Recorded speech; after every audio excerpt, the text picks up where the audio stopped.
Okay, now it's on. Excellent. Good morning to everybody. You're most welcome to the session, Industries, Global Players on a Clean Planet. I think Clean Planet has been already very much on the agenda for the whole Research and Innovation Days here in different sessions, and we've looked at it from different perspectives. As you've noticed, the President-elect Ursula von der Leyen has identified the ambition for Europe to become the first climate-neutral planet in the world by 2050. It's quite clear that we will not be able to achieve this objective without the contribution from everyone. From research and innovation, from the industries, from the member states, from the societies as a whole, because also the citizens have to be equipped with and ready to use the new technologies. And they should also be ready for a change how they behave. But this session in particular is discussing the role of the industries, and particularly energy-intensive industries, and industries not only in Europe, because clearly in order to be able to achieve this kind of ambition, we also need international cooperation. That's why, in particular in this session, we are looking into the international perspective. Horizon Europe, as you know, has a very strong international dimension. So now the question is, how can we make use of Horizon Europe for the current debate on climate change? And as said, the focus is on energy-intensive industries. Why? Well, because, sorry to say, but they have also a role to play, because there also their imprint and their also the impact that they make, for instance, on GHG emissions is around 20%. So clearly there is an important role to play for them. But as we know that all the industries, both global industries, but also the citizens are concerned about that. That's why we also intend to continue to work in partnerships. Research and Innovation Days is about the partnerships that we are creating here. It's about co-creation, as you've seen, in different sessions, in the village. This is something that we've been doing a lot so far. But now, without further ado, let's now start off with the discussion, because we have excellent speakers at this session. So I have the pleasure to introduce to you the panelists. Our keynote speaker today is Dr. Margaret Ann Hamburg. So, welcome. Dr. Hamburg is an internationally recognized expert in medicine and public health, as well as leading authority on emergency preparedness and response. Currently, she is the Foreign Secretary for the National Academy of Medicine and chair of the board of the American Association for the Advancement of Science, S, as everybody knows it. She's also, which is the world's largest scientific membership organization. And prior to this, she was nominated by President Obama to serve as Commissioner of the US Food and Drug Administration. Then we have Ms. Sari Duborg on our panel. She's BAS member of the board, responsible for BAS Global Business. That is the chemical industry, I guess you all know, in crop protection and construction chemicals, for bioscience research, the startup Trinamics, and the region Europe. Then we have Mr. Carl Demara, President of the European Steel Technology Platform, representing the steel industry, another industry that has a lot to do. She's also Chief Technology Officer of ArcelorMittal Europe. And last but not least, we have Mr. Carlos Alvarez Pereira from the Club of Rome, who will put a word of concern for all of us, why we are all here, what are the issues at stake. He's member of the Executive Committee and President of Finaxis Foundation and Research Institute, and as member of the Executive Committee of the Club of Rome, he coordinates research and action on pathways on emerging new civilizations, combining high human well-being and low ecological footprint. That's a challenge. So now I'd like to ask Ms. Dr. Hamburg to deliver your keynote speech, please. Well, thank you very much. I'm delighted to be with you this morning for this very important and timely discussion. The threat of climate change and the imperative for action could not be more urgent, and it's vital that we look carefully not just at the nature and scope of the problem, but also how to achieve the best, most meaningful, and enduring solutions. So at this EU meeting on research and innovation, it's especially appropriate for us to be taking on such a task. This morning's session, as you've heard, is focused on industries, global players on a clean planet, and in the spirit of full disclosure, as was noted, I do not represent industry.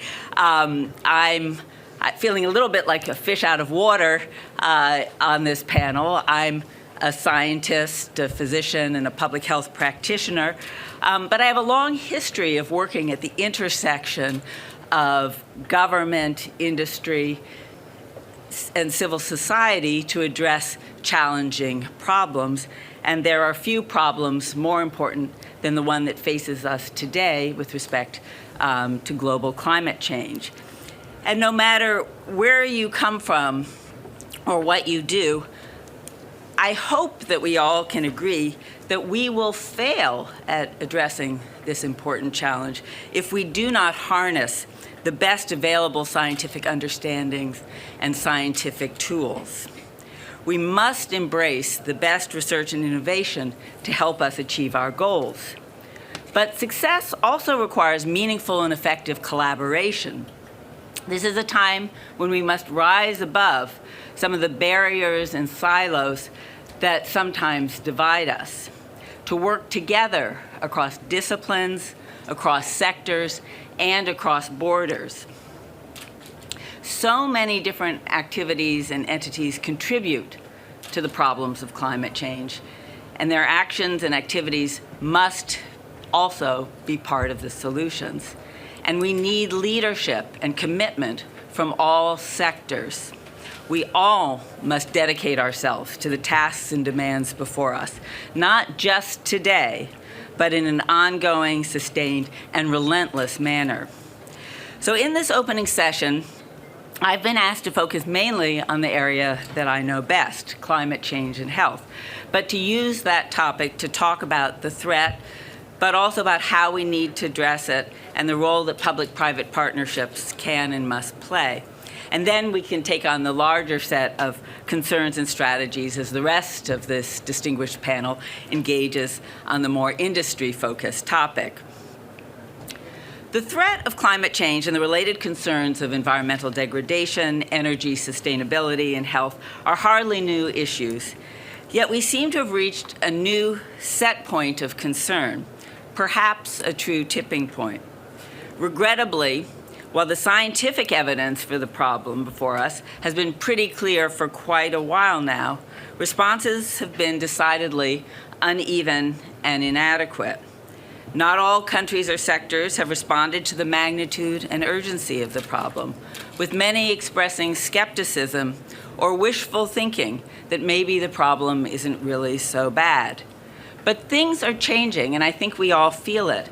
Countries, rich and poor, north and south, are experiencing the effects of climate change in direct and powerful ways. Climate change is not just a discussion about sea level rise somewhere else sometime in the future, about distant glaciers melting or the bleaching and die-off of unseen coral reefs. Individual people communities, and countries are increasingly feeling the direct, immediate reasons for concern. And for many, that concern is driven by real-world impacts on their own health, safety, and well-being, and that of their loved ones and the communities they live in. Certainly, the recent storms and extreme weather have brought this close to home in my own country, and I know in many other countries of the world. Climate change can and will affect just about every aspect of our lives on this planet, but the negative impacts of climate change on human health are profound and increasingly clear. They're measurable and growing, and like other aspects of climate change, they know no borders. Today, few can doubt that climate change is a huge threat to health, if not the greatest threat, as the World Health Organization recently proclaimed. The stark reality is that the combustion of fossil fuels and all that comes with it has devastating consequences for human health and health systems, consequences that are surprisingly and frighteningly broad, and consequences, I should add, that are most powerfully felt by the most vulnerable and marginalized among us, the poor, the elderly and the very young, the disabled and those with chronic disease. But no one is immune or exempt. From a disease perspective, the climate change-related conditions damage just about every organ system in the body. Moreover, these disease effects are felt across all ages and stages of life. For example, we tend to think of air pollution with respect to lung disease, respiratory diseases like asthma in children and adults, chronic obstructive pulmonary disease, and lung cancer as well. But it turns out it also affects cardiovascular disease in serious ways and infant mortality. And recent evidence even suggests that it has a real impact on dementia in adults and on brain development in children. Sadly, recent heat waves have given us the chance to better understand the effects of extreme heat risks on health, cardiovascular and lung disease, as well as the particular vulnerability of the elderly. And new research is revealing that climate change may be related to a growing burden of chronic kidney disease of unknown origin. Changing climate and weather conditions also mean that certain water and vector-borne diseases, like mosquito and tick-borne infections, are worsening and now emerging and becoming common in places they've never been seen before. And environmental degradation and changing agricultural practices, often related to climate change as well, are additionally causing dangerous changes in the patterns and burden of disease. In the context of health and disease and climate change, it's also important to recognize that the very systems for agriculture, food, and water that we all so depend on are also under threat.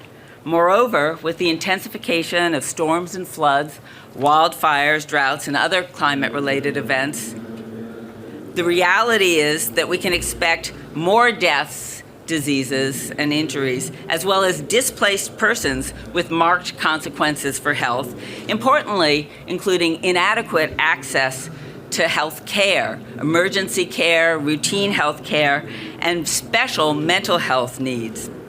And it's really quite extraordinary when you think about the future and the predictions for the number of climate change refugees that we will soon be seeing. With the bevy of attendant health effects, the consequences seem truly staggering. Climate change undermines not just the health of individuals and communities, but it also threatens our critical health organizations, the very systems for delivering health care and addressing health needs, by disrupting supply chains, workforce, and damaging public health infrastructure. And at the same time that we recognize the fragility of healthcare systems, we must also acknowledge that in many parts of the world, especially, I suspect, in Europe and in the United States, the healthcare system itself brings with it its own large carbon footprint. So the health industry must join, like other industries, and step up to the plate to address these concerns. So, when we are thinking about meaningful strategies to address climate change and the urgency of that undertaking, there are many things to worry about and address, and many partners who must be part of successful activities going forward. We're going to talk about other aspects of this challenge in moments, but I do think that highlighting health in a changing climate can help focus public and policymaker attention on the immediacy of climate change impacts in all of our lives, and can help galvanize much needed understanding and action. And we must act now, and we must act together. The health crisis caused by climate change is just one example of the pressing concerns before us, but it presents an opportunity to educate and mobilize, as I said, but also building such things that we need to reduce the threat of climate change and to adapt to our changing climate, such as healthy, renewable energy, transportation, land use, and agriculture systems can deliver immediate and sustained health benefits to all, and can reduce our risk for future climate change. So with that, I think I will stop. As I said, I'm delighted to be part of this program and hope I can contribute to the ongoing discussion, even if I am not representing industry.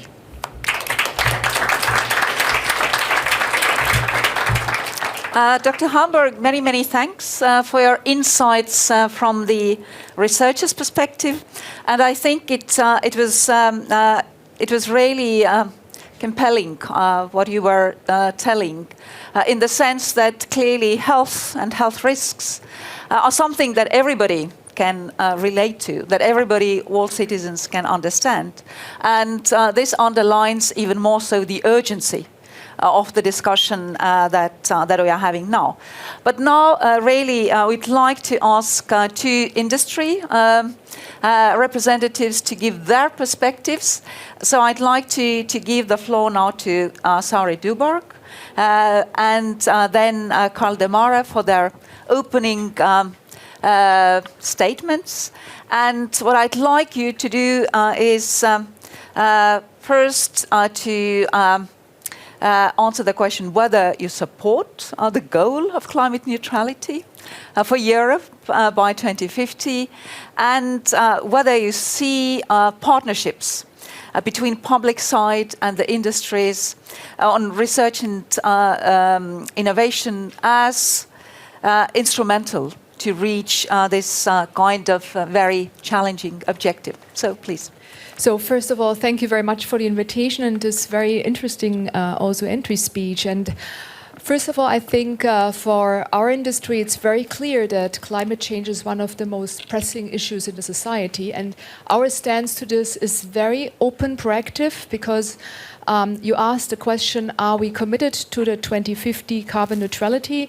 BASF has decided already now years ago that we would like to grow carbon neutral until 2030, and we have already implemented now a lot of measures, because since 1990, and this is what we never talked about, we had 40 million tons of CO2 and reduced this to 22 million tons. So we kind of halved the output already without really talking about it too much, because it was not a big public focus at that time.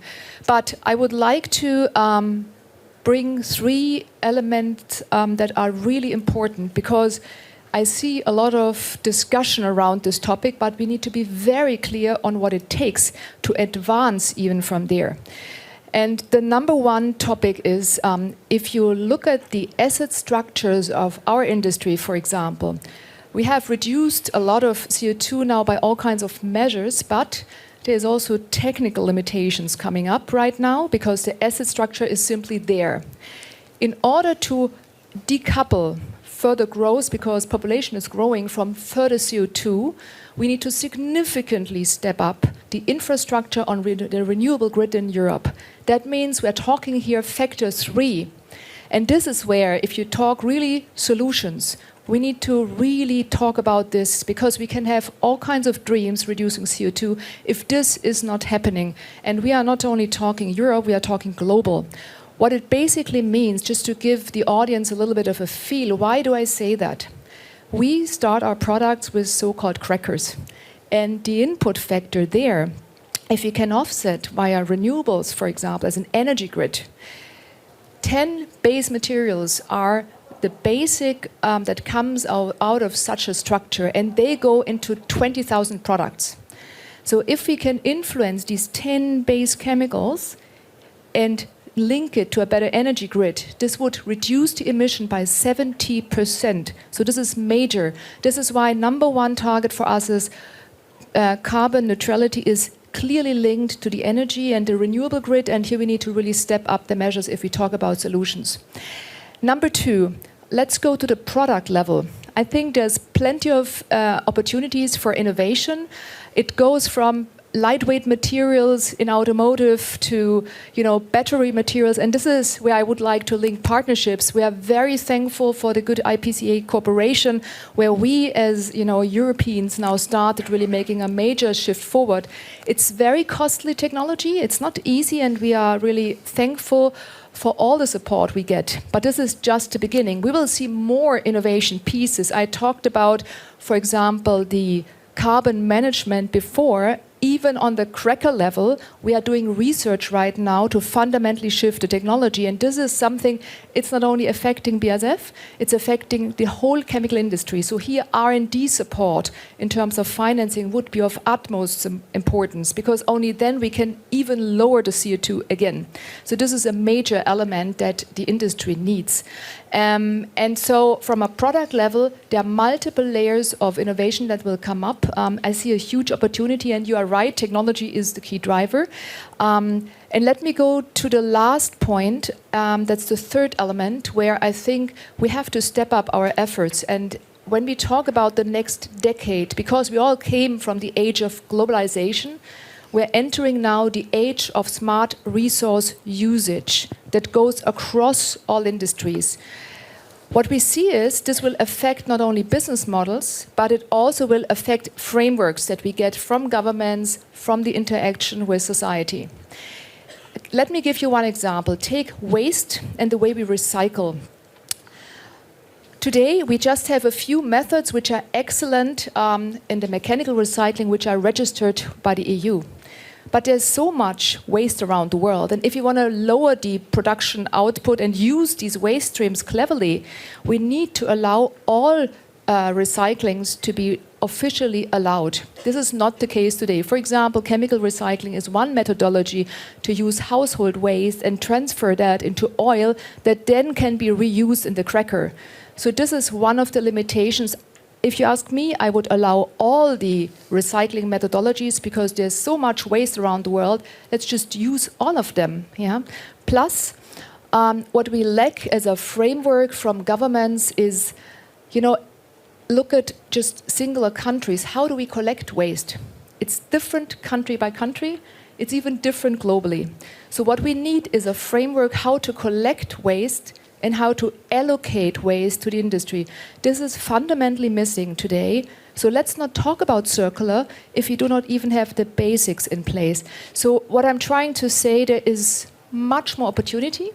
And if you ask me about partnerships, we try to do global outreach of partnerships. For example, an initiative by the industry, which we are part of, End of Plastic Waste, where we try to clean the rivers from existing waste.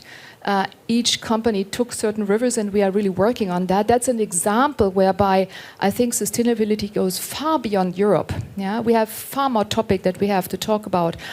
And what I would like to see more, I have to say, we are very open for dialogue, really true solution-oriented dialogue with politicians, but also NGOs. My request to the NGOs would be, we need more, advertising for being pro than anti. Let me give you an example. If you think about the energy grid of renewables, I would highly appreciate if the NGOs would help us that the public society understands this is a positive opportunity.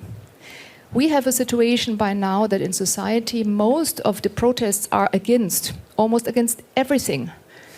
So please help, not only be against, but help to be for the right technologies and help that the public understands we are serious about making a change in climate change, but we need that you help us not to be against, but to be pro, then we can do our part. Thank you.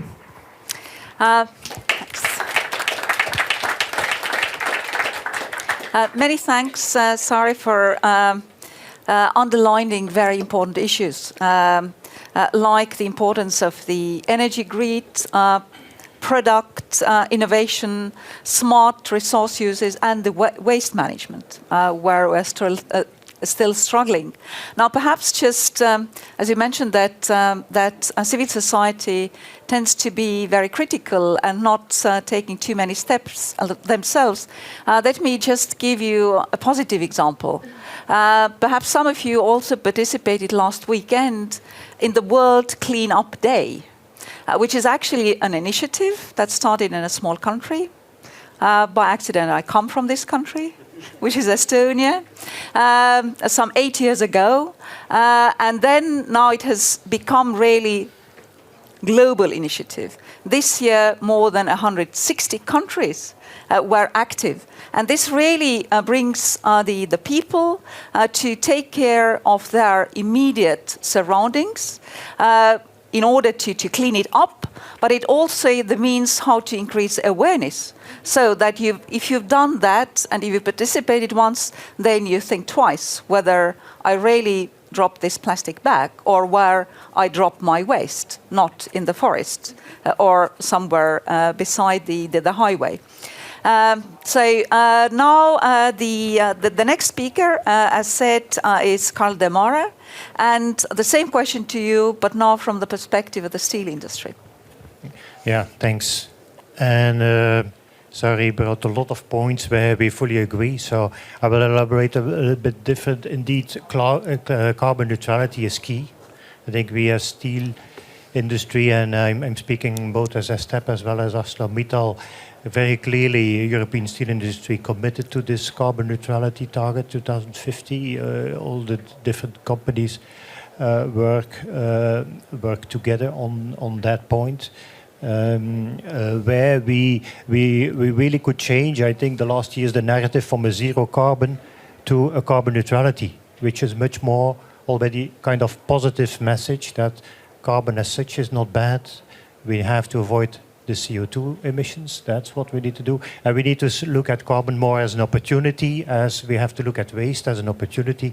How can we really become a sustainable society by developing truly circular processes as the nature is also doing? If we can imitate nature, I think we will already become much closer to sustainability. So that's, I think that statement is there and that commitment is there. And that's also why the last 2 years with the Commission and with the European steel industry under coordination of STEP, we really have worked very hard to set up now a partnership, and we call it for the moment Clean Steel. The name has changed a couple of times in the course of the preparation, but let's say we really work on a Clean Steel partnership to bring public, private together in order to really accelerate and bring all resources in order to deliver in the next decade technology that is scalable and that hopefully is affordable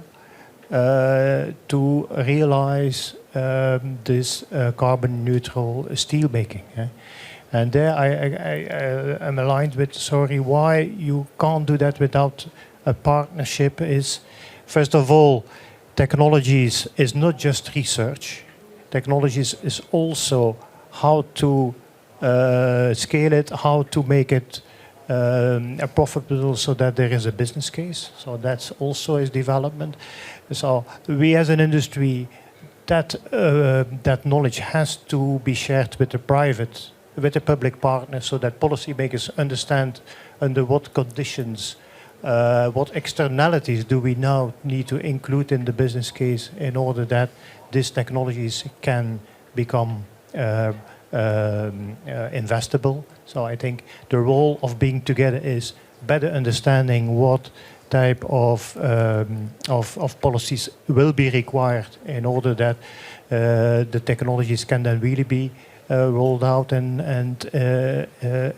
invested. So that's one element. Another element very clearly is the risks and the investments to really go for breakthrough solutions and to replace extremely efficient steelmaking technology that we developed over 200 years and that is more than optimized.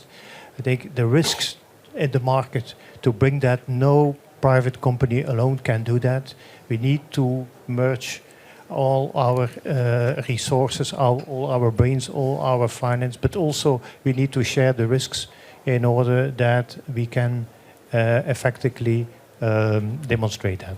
And then final point is it makes sense to have that regional or global. I think we should not underestimate the strength of Europe and the strength of proximity.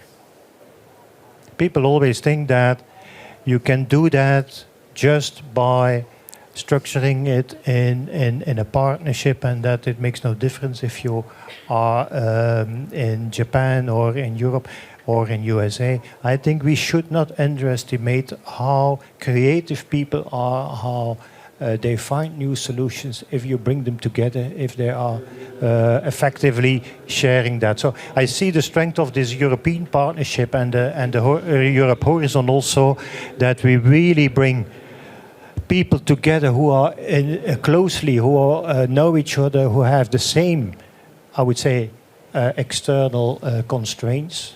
But these are different. If you go to Japan, you will find a completely different constraint on renewable energy and on energy systems than we have in Europe. If you go to US, you have really a totally other approach and opportunities for carbon capture storage than we have in Europe. So I think the partnerships, I would really encourage this technology-driven partnerships to strengthen them regionally, but also to exchange globally between regions and between those partnerships. What can we learn from each other? We did that with World Steel. With World Steel, we organized now a 2 days exchange on low carbon developments in Asia, in US, in Europe, so that we learn from each other. But the strength of proximity and the strength of the informal contact of the network should not be underestimated. And for me, it's one of the strengths of Europe, and let's build on that. Thanks. So many thanks. Well, I'm really glad to hear that both of you have clearly mentioned that your industries are committed to climate neutrality, which is excellent. Thanks also for underlining the importance of getting to a scalable technology, making it really a business case, and also the role that public-private partnerships can play in that. You also underlined the risk-taking.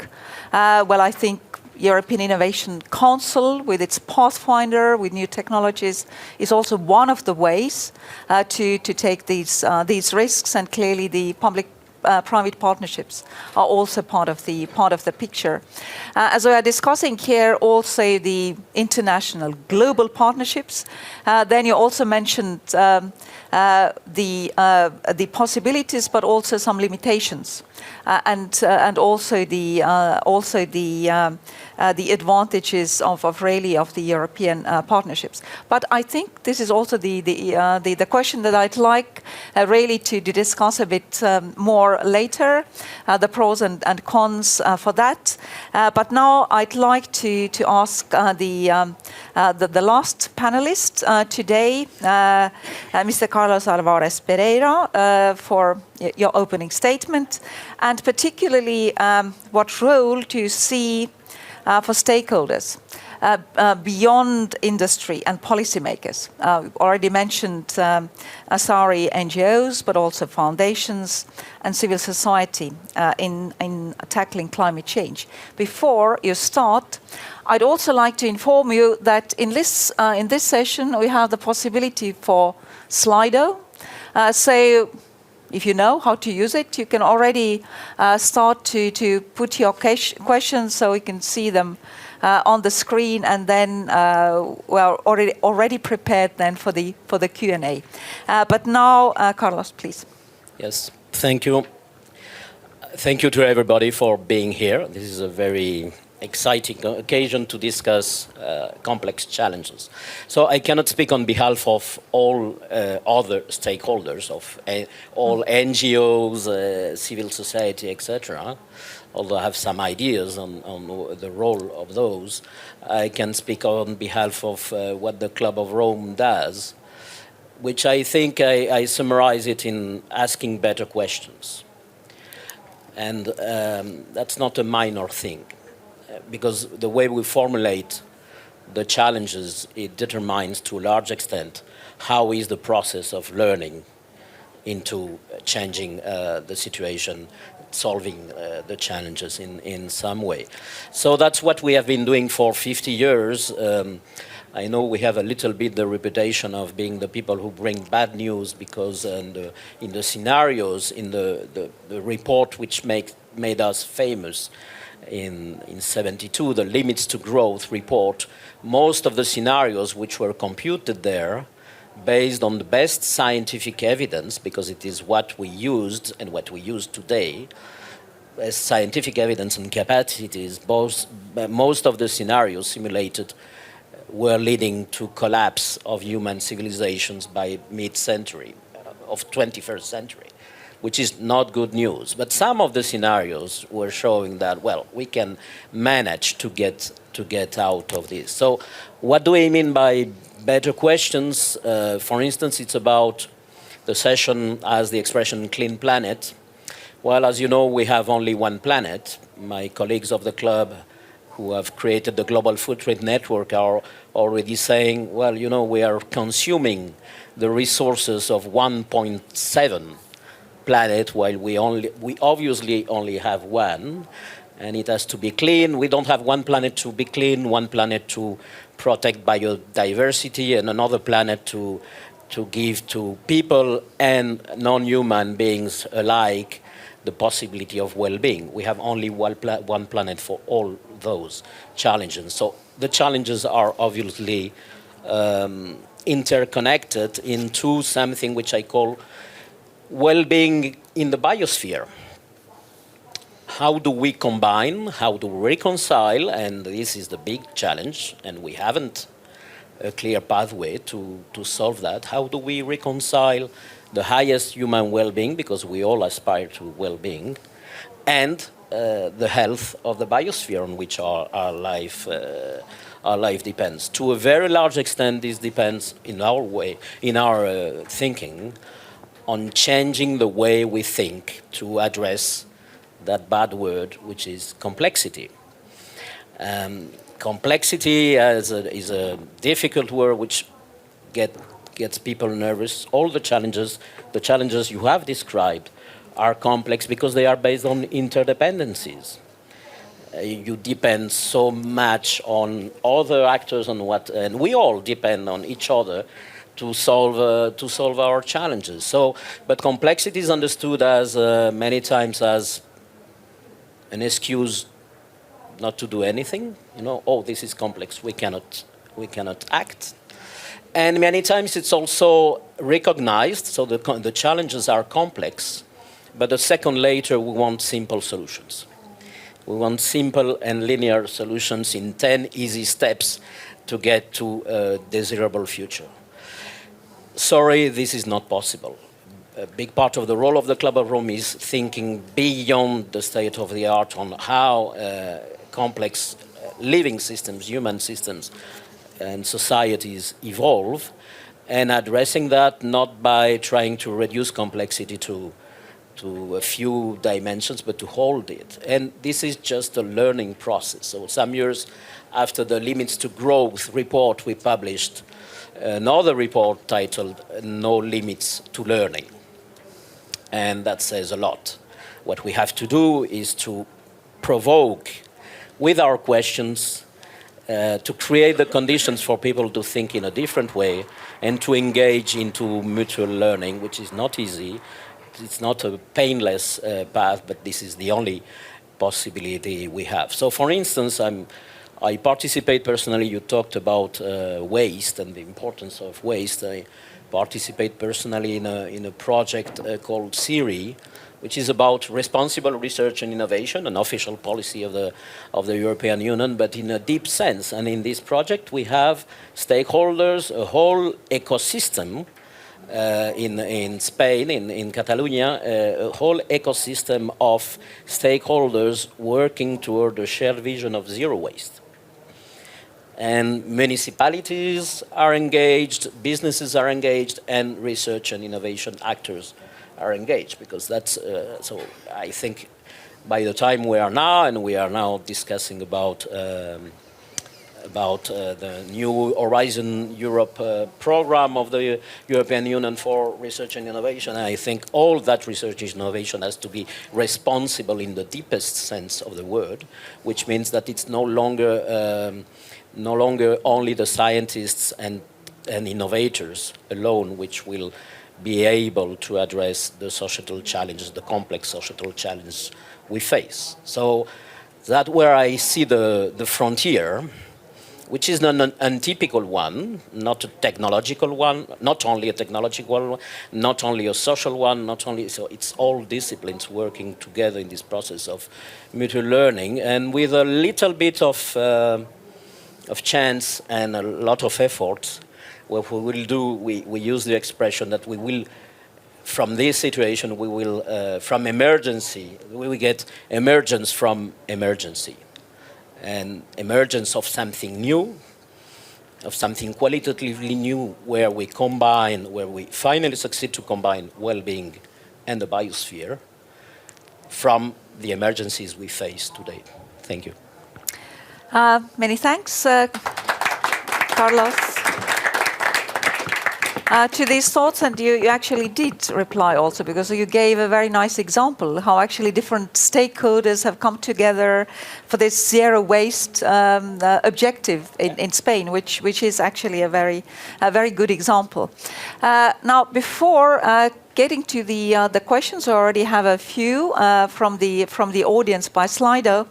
I'd like first to come back to this global partnership idea, and would like to ask Margaret, what do you think in the health area? Do you foresee the possibility of the global partnership bringing also together the health systems and making it more climate resilient? Well, I think, yes, I do see that. It's a big challenge, and it will require parts of the health system and other sectors working together in some new ways. But there's a huge movement that has emerged. It's quite striking, in fact, that this week all of the major science journals and other publications as well are focusing on the importance of addressing the climate change issue, and in particular, really bringing out the health component. It is, just part of how we address both health and climate change, intrinsic that it has to be multidisciplinary and multi-sectoral. There is not any component where one player alone can take on the challenge and successfully address it.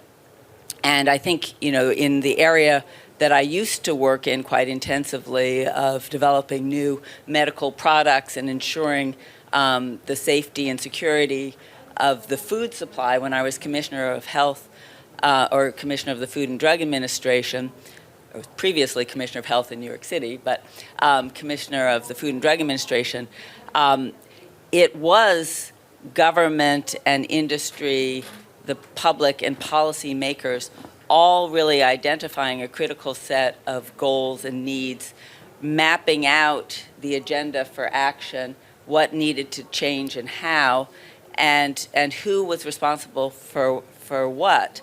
And, I would say that in the world that I traffic in predominantly, there is some suspicion about the genuine commitment of industry to the greater global good, and that at the end of the day, it's all about returns to investors. But I think as we've heard from our colleagues this morning, and as we've seen in actions being taken, not only can industry play a critical role, it must play a critical leadership role. And in addition to the impact that it directly has through its actions in a negative way on the threat of climate change, it also has tools and leverage and far-reaching impact that are very important, often unique, and essential as we look towards sustainable, meaningful solutions for climate change.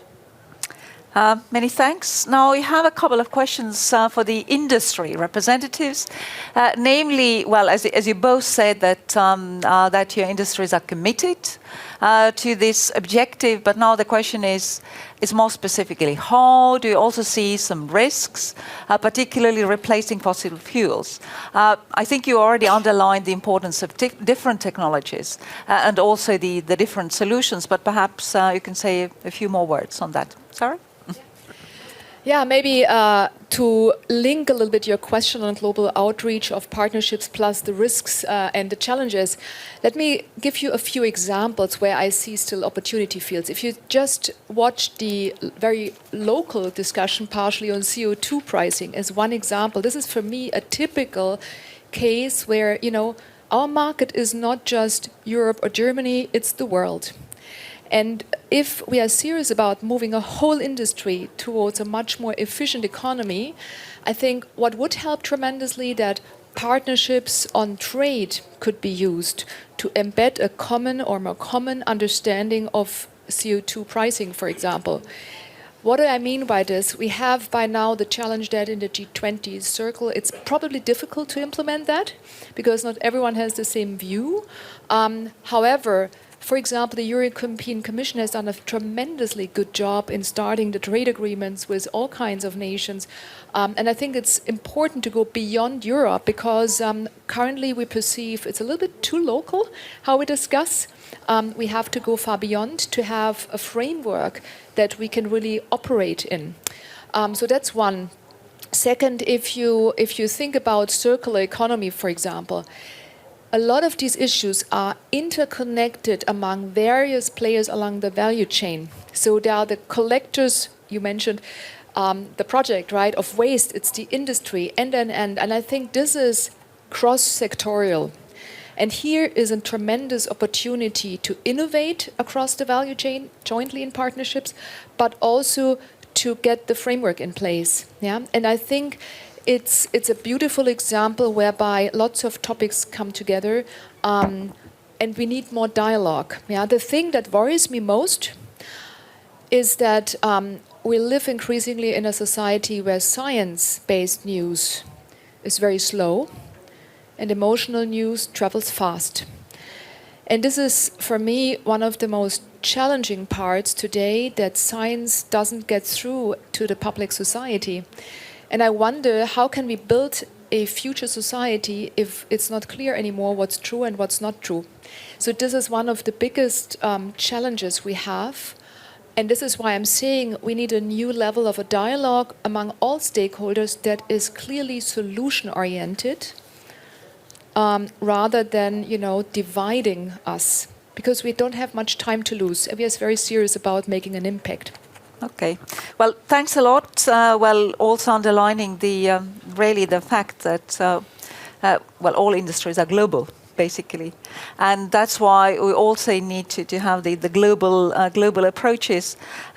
Before joining DG Research and Innovation, I worked for 12 years in DG Trade, so I'm also happy that you underlined the important role that trade agreements also play in finding then the same solutions to the issues that we are facing. Carl, please. Yeah, so your question was also, I think, related to renewable energy. Yes. And what are the risks, opportunities there, and how we, as I would say, we are both representing the energy-intensive industry, which is an interesting element. Indeed, we need energy, and this energy needs at least to be as much carbon-free as it is possible. So risks is, from our point of view, if you have a roadmap, will the renewable energy or the clean power sector develop fast enough? And like Sorry already said, will we also have the infrastructure to transport that energy to our central places where we need it? So I think that's a risk where we, as steel industry, we started a bit different with our roadmap. We said it's not only a long-term 2050 or 2100 you need also to have pragmatic solutions and technologies that you can bridge it between today and tomorrow. Today, the energy system is not renewable or just renewable. We have electricity, where hopefully we can increase the fraction of renewables. But if you look to the total energy consumption globally, 83% of the total energy is still fossil-based. So be pragmatic, work on solutions that already today with the current mix we can significantly and fast decarbonize. And there we have found some ways where we said, let's also include carbon capture and use, carbon capture and storage. Perhaps nobody loves it, and perhaps everybody agrees it's not the best, but at least it is somewhat better than doing nothing. And on top, it shows a way that on long term, gases as CO2 are not just fatal waste. And then we come to the whole story of circular economy.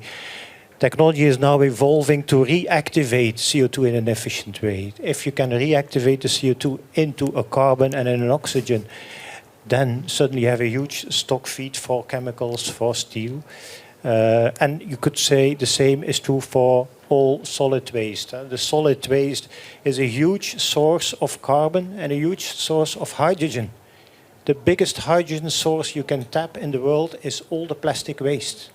But there are so much policies avoiding that you can transport it, that you can go over the border. It's even not recognized as a renewable source. It's still recognized as a fossil source if you use it. So in all policies, it is not encouraging as an opportunity. It's still seen as something bad that we should not touch, that we should try to forget, that we should landfill, or that even worse, we should put in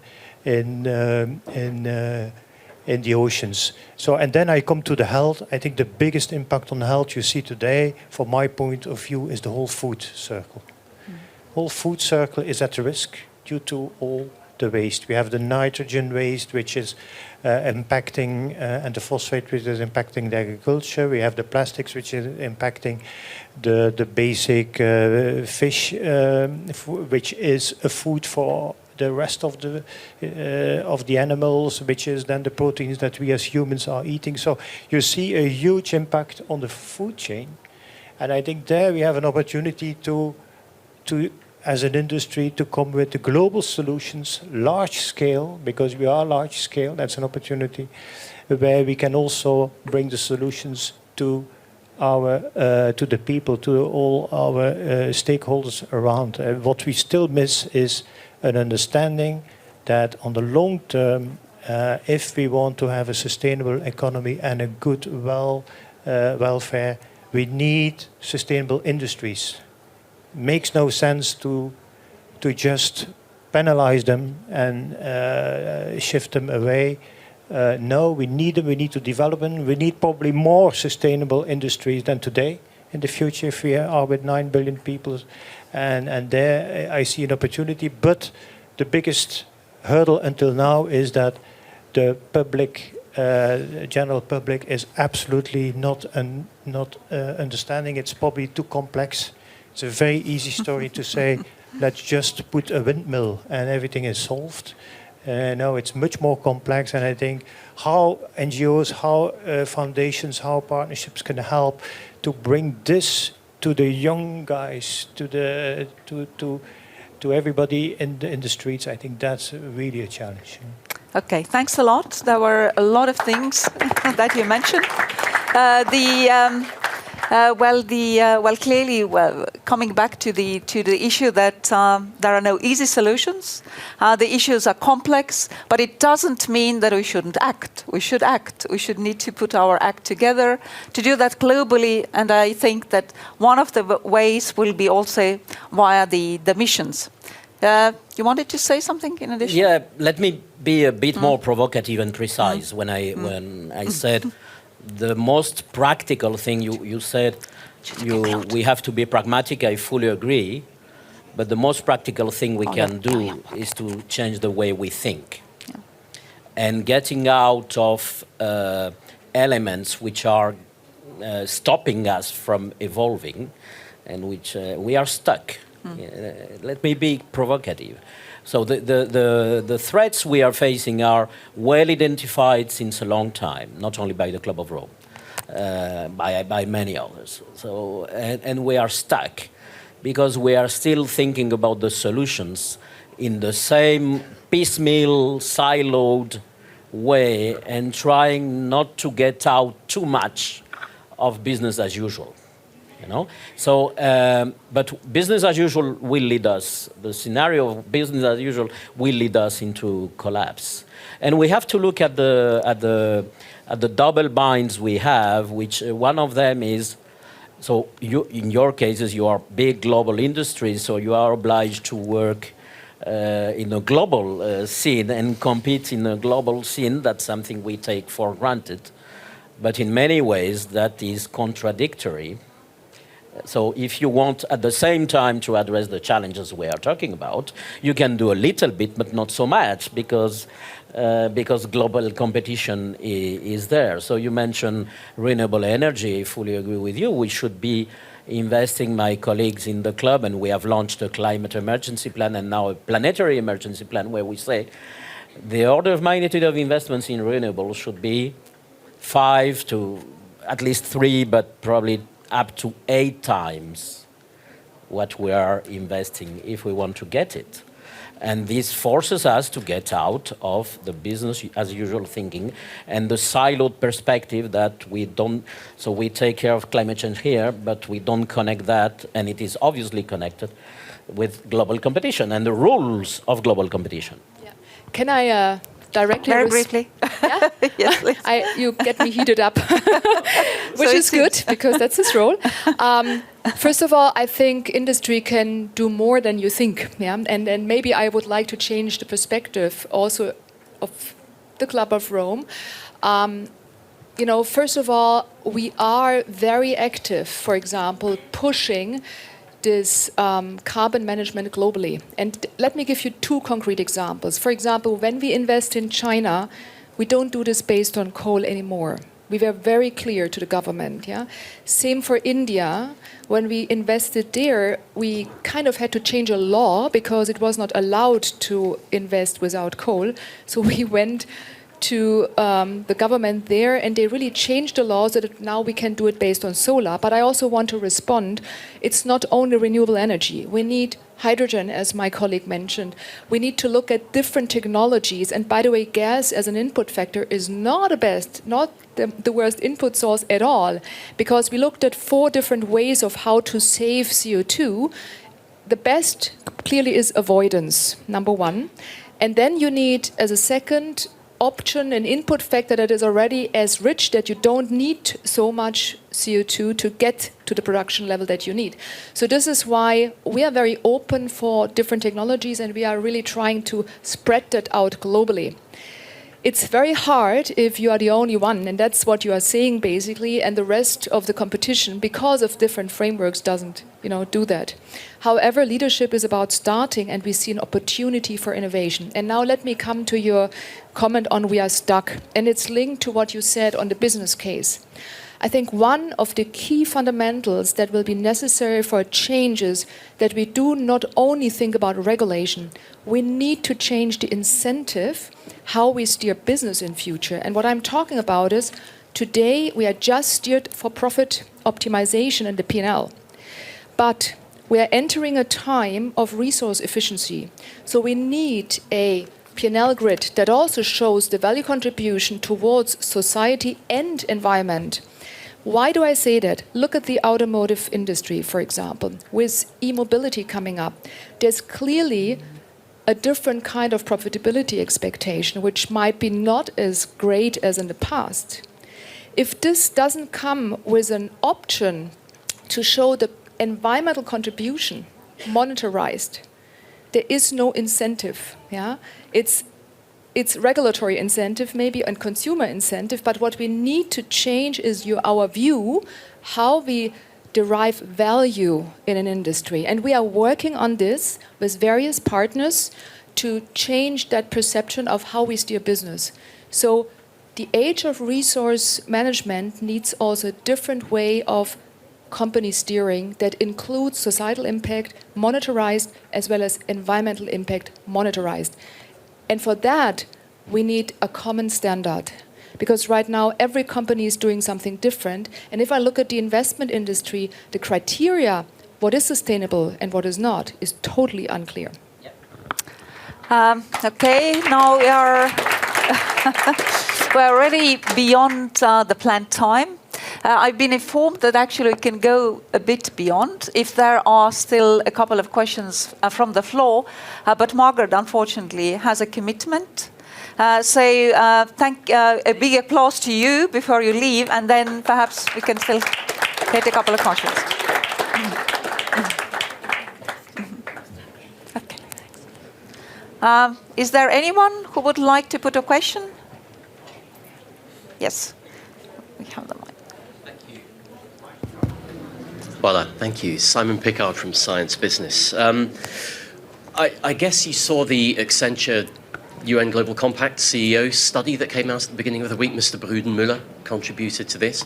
The picture isn't good about what industry is currently doing. According to the study from 2015 to today, the percentage of leading multinationals committed to science-based climate plans and targets has dropped from 43 to 35%. The Global Compact research says 600 companies currently taking science-based climate action, and only 250 have approved science-based targets for next year. So what do we do to get them to catch up? It's great that BASF takes the lead. It's great that Europe's committed to climate neutrality by 2050, but we're not seeing that much happening in industry. So what do we need to do? Yeah, that's a very specific question. If you refer to science-based targets methodology and the science-based target initiative, it's really very specific, where industries are in dialogue with them. Setting the target means two things. First of all, a methodology which really can take the whole complexity, as Carlo was saying, complexity of circular economy, of what roadmap will be required for each sector, for each product. So I would give two answers. First of all, the methodology needs to be correct to include the climate science into the material roadmap, which is really complex. And so with this, different steel makers, we took the initiative to start dialogue with science-based target to talk about the methodology.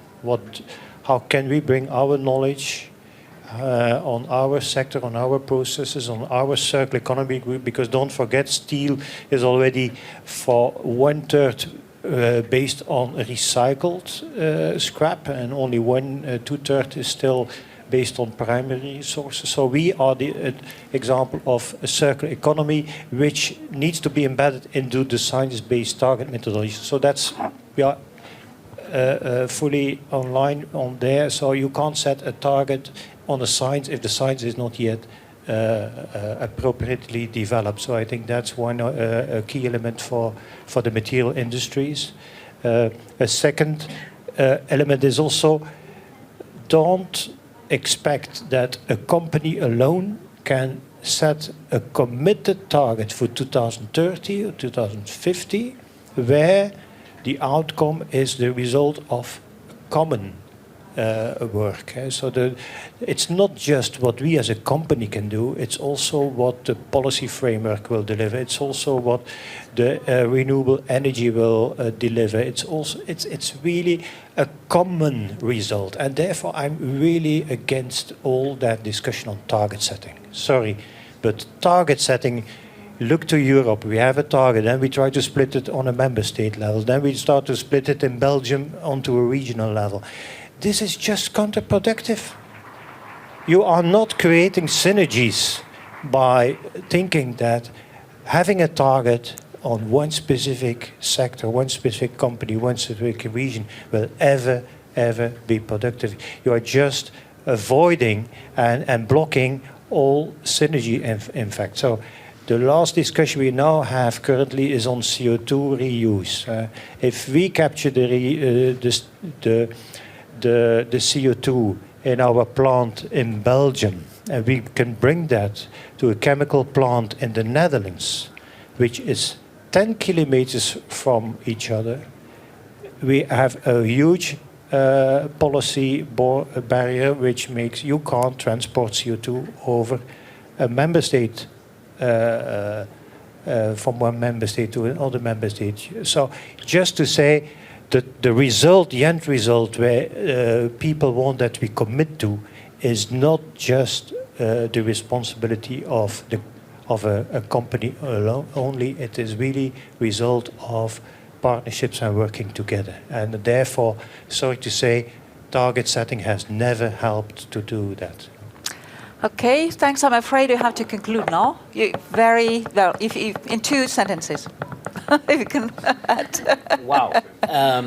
Yeah, but it was actually reacting to that Okay, question. yes, I think the worst way to address complexity is to decompose complex challenges into small pieces, as we do very often. You know, and in particular to decompose in, now we expect this to happen from the company side, from the side of companies, so they have to do their work. Well, sorry, they are part of an ecosystem. We are all part of an ecosystem.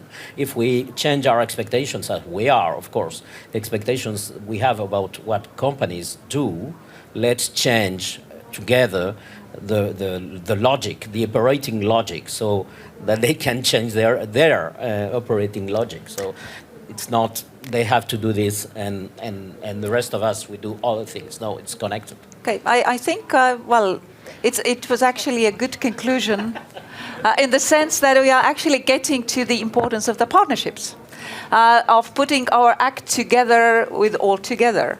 Well, clearly the expectations are high. I mentioned the political ambitions, but the political ambitions are actually expressing the expectations of the citizens. For instance, in accordance with the latest Eurobarometer, 93% of the EU citizens consider that climate change is a serious issue, and they want also climate neutral economy by 2050. So these are very serious figures. We've also heard in this discussion that industry is already doing a lot. Clearly, the importance role of the new technologies. That is also the new solutions that research and innovation can bring are key in finding that, particularly if you take in mind another ambition, or actually the way how the ambition will be attacked by the Green Deal within 100 days after the mandate of the new Commission will start. So clearly, research, innovation, the new technological solutions will be clearly part of that.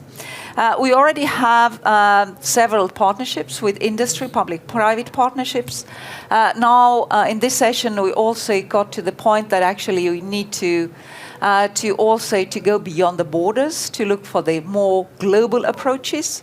And this is actually something which are also aiming to do with our new framework program, Horizon Europe.